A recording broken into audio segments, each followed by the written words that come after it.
My name's Nick Connolly. I've been reporting from Ukraine for DW since 2017.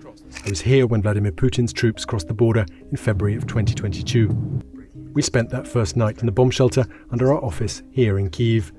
Back then, it seemed like Russian boasts that they could take the Ukrainian capital in just 3 days might actually come true. But by late spring, Kyiv was safe. And 9 months after that first frightening night, Russian troops had been kicked out of important cities in the south and east. And that is where things have pretty much stopped. Since autumn of 2022, the front lines have barely moved, but the killing has continued. Hundreds of thousands of soldiers are now dead. About 10,000 Ukrainian civilians have been confirmed killed, with many more believed dead in Russian-occupied territory. Russian missiles still regularly hit all corners of Ukraine. The question I most often hear from our users outside Ukraine is this: it can't go on like this forever, can it? Many experts think that it could. We're going to be looking at the 3 most likely scenarios for the 3rd year of this war. Some predict this war could become a frozen conflict. Active warfare is contained to the front lines, and much of the rest of the country finds some kind of normality. Yet there's no peace.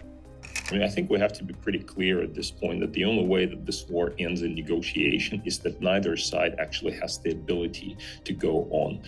And we're not talking about willingness, but the ability.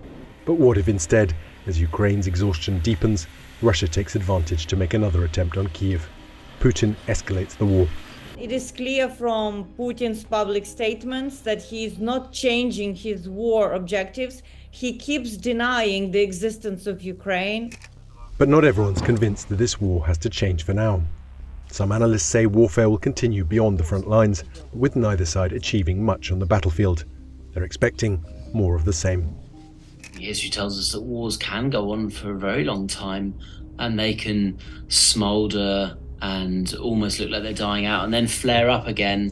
So I don't think at all that it has to end or it's got to end. Zaitsevo, near Donetsk. Back in 2018, this village was still under Ukrainian control, but Russian-backed troops were dug in at the end of the lane. This was the grey zone. I visited Katya and her children on my first trip to Donbass in 2018 and again in early 2022, just before the full-scale invasion. Her kids were so used to the artillery fire, they could distinguish different artillery calibers by ear. Their elderly neighbour was killed by a shell one summer's morning on her vegetable patch. But Katya and her children stayed. Just 100 kilometers down the road, in cities like Dnipro, life continued essentially unchanged. This was the situation between 2014 and 2022. Back then, Ukraine faced Russian-backed separatists rather than the full force of the Russian army. The fighting was confined to the immediate vicinity of the front lines. Missile strikes in Kharkiv, let alone Kiev, were unheard of. This scenario doesn't include peace treaties or any kind of normalization between Ukraine and Russia. Instead, back-channels diplomacy and an understanding that the front lines won't move anywhere for the time being is all that it implies. It would give both countries and their armies the chance to recover and rebuild. Historian Sergei Radchenko says a frozen conflict could emerge if both sides are exhausted. We've had Ukrainian counteroffensive that obviously failed in a reported respect because the Russians have been able to dig in. The Russians, I'm sure, will have another go at trying to break through Ukrainian defense lines. And if that effort fails, then the question that Putin will face is, do Putin, want to go on with this war that is actually having a major impact on the Russian economy, on the Russian society? Do I want to go on with this, or do I just say, okay, enough is enough? The Korean War increasingly turned towards stalemate, not because the sides wanted a stalemate, they just couldn't go on. And so I think the same also probably applies to Ukraine. For now, at least, money isn't the main problem. It's people that both armies are running out of. We don't have reliable casualty figures, they're classified on both sides. In August of 2023, US officials estimated Ukrainian casualties had reached 70,000, and Russian deaths had topped 120,000. Many more have been severely wounded, and after 2 years of war, even those who've so far avoided injury desperately need a break. Finding reinforcements is difficult. Both sides are now drafting people, although both are still shying away from full mobilization. In Ukraine, those who wanted to volunteer are already in uniform. Forcing people to fight is politically costly in a democracy.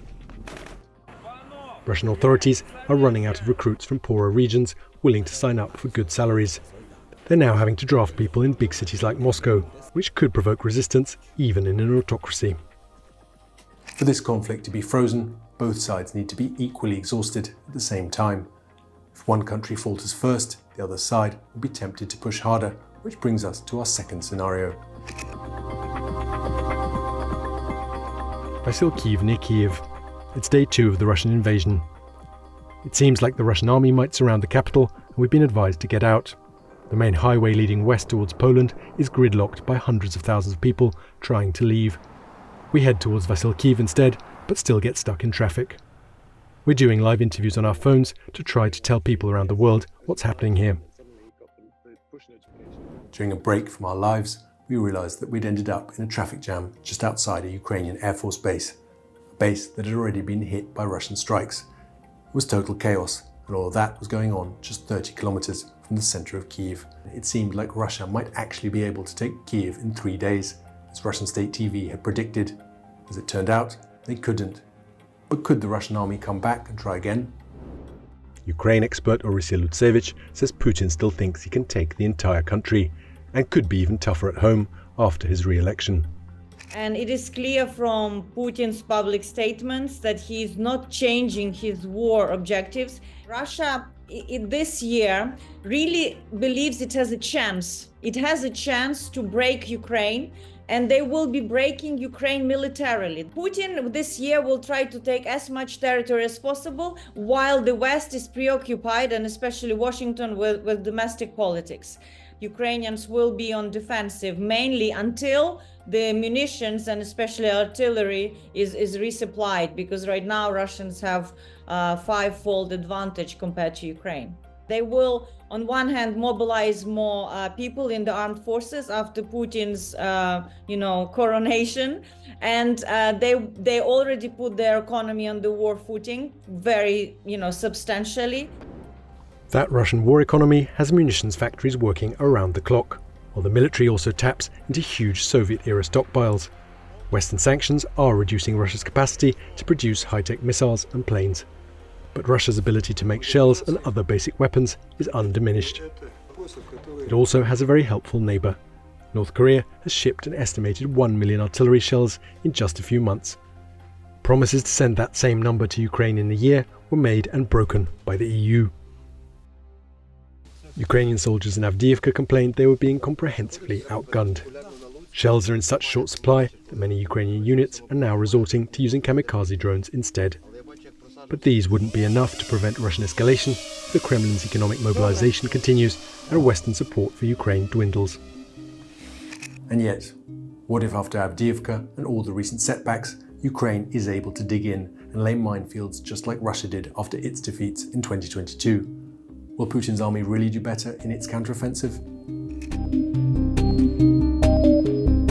Bakhmut. Taking the city was Vladimir Putin's biggest win of 2023 at a cost of at least 20,000 Russian lives.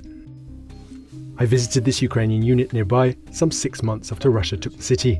The fall of Bakhmut had been a huge story, but it didn't actually change much for the wider war. These Ukrainian soldiers had made some ground in the summer as part of the counteroffensive.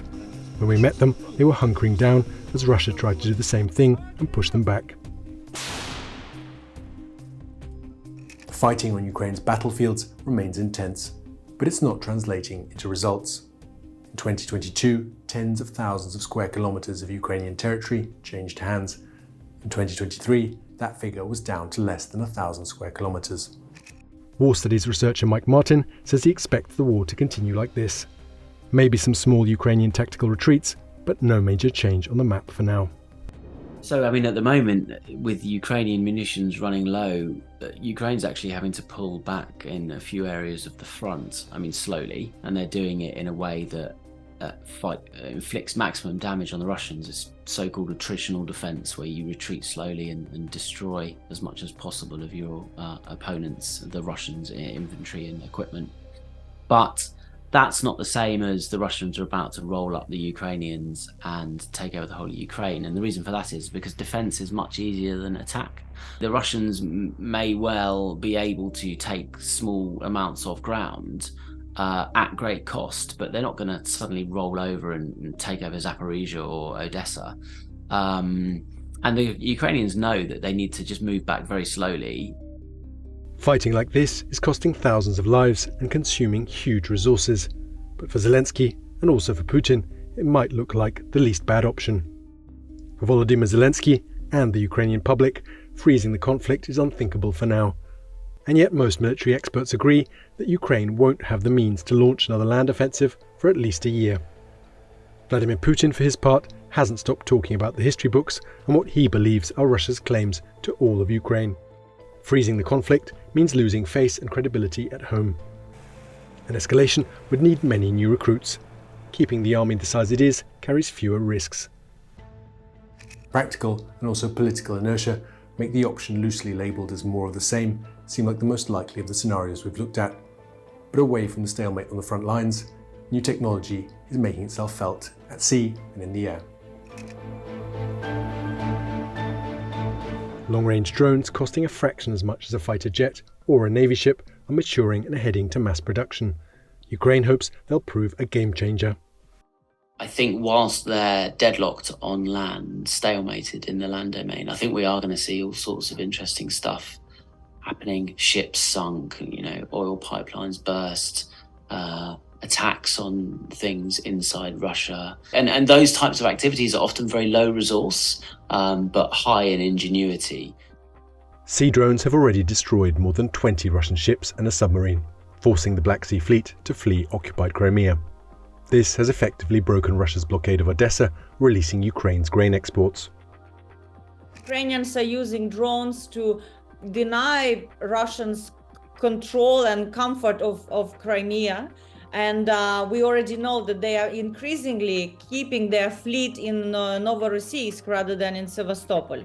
So that will continue because that sea route is key for Ukraine's grain export, but it's also key politically to undermine Russia's foothold in Crimea, because this is where the war started.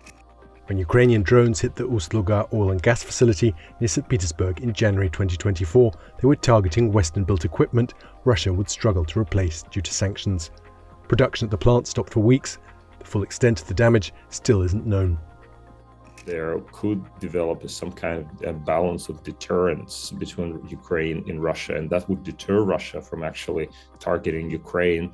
I think they are inflicting pain. I think there's no doubt. And if that were to continue and Russian oil export infrastructure were degraded over time by this kind of attacks, this would make it much more expensive for Russia to export its oil products. If Ukraine can hobble Russian oil exports, the Kremlin might struggle to pay its soldiers. But it's also about making Ukraine a bit less dependent on foreign support. We've looked at the three most likely scenarios and the impact of drone technology on this war. But there's one variable that could still change everything. At the moment, we're at a bit of a geopolitical waiting point. Everyone's waiting to see what happens with the US presidential election. I think if Trump wins, we are going to see, quote unquote, the deal of the century, and Trump's going to hand large areas of Ukraine to Putin. Whether that means pressuring Ukraine into the frozen conflict scenario we examined, or even forcing Zelensky to hand over land still under Kiev's control, no one can predict. The easiest first move for Trump would be to pull the plug on all US funding for Ukraine. EU leaders say they know they might have to step in. But it would take a quantum leap from the Europeans to actually do that. As this war enters its third year, the adrenaline-fueled sprint has turned into a grim marathon. Ukrainians see external support slowing and are doing what they can to become more self-sufficient. They also know their biggest ally may still step away. But most will tell you giving up simply isn't an option. There's something I've heard countless times from civilians and soldiers across Ukraine. We're fighting Russia now so that our children don't have to. If Ukraine and the West give Russia the chance to regroup and rebuild, they say, Putin will be back in a few years' time, only stronger. And next time they say, it might not just be Ukraine that has reason to be afraid.